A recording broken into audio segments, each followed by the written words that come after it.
잠잘 때 잠시 숨이 멎을 정도로 코골이가 심한 분들 적지 않은데요. 이렇게 코골이가 심하면 뇌를 손상시켜서 인지 능력이 떨어진다는 연구 결과가 나왔습니다. 박광식 의학 전문 기자가 MRI 영상을 활용해 자세히 설명해 드립니다.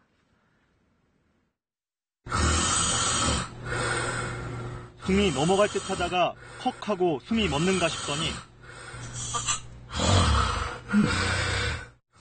다시 코를 곱니다. 이런 수면무호흡증은 심할 경우 정상적인 활동이 어려울 정도로 집중력을 떨어뜨립니다.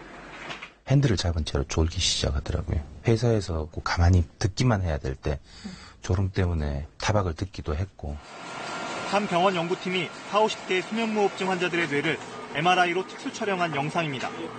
뇌의 전두엽, 측두엽 등이 심하게 쭈그러든 모습을 확인할 수 있는데 기억력과 판단력, 집중력 등 주로 인지기능을 담당하는 영역이 손상됐습니다. 그 결과 전체적인 뇌의 부피도 크게 줄어들어 일반인들의 뇌보다 100cc나 적은 평균 1100cc로 나타났습니다. 코골이에 따른 산소 부족이 결국 뇌 손상을 초래한 건데 치매 위험까지 높일 수 있습니다. 하루에 100번 이상 발생하거든요. 그럼 반복적으로 혈중에 산소가 오르락내리락 해요. 결국은 혈관의 동맥경화증을 일으켜요. 근데 가장 취약한 혈관이 뇌혈관인 거예요.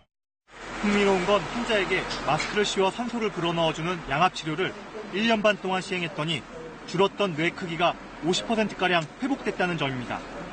수면무호흡증 치료의 첫 단계는 체중 감량. 몸무게의 5%만 줄여도 수면무호흡의 80%가 사라집니다. KBS 뉴스 박광식입니다.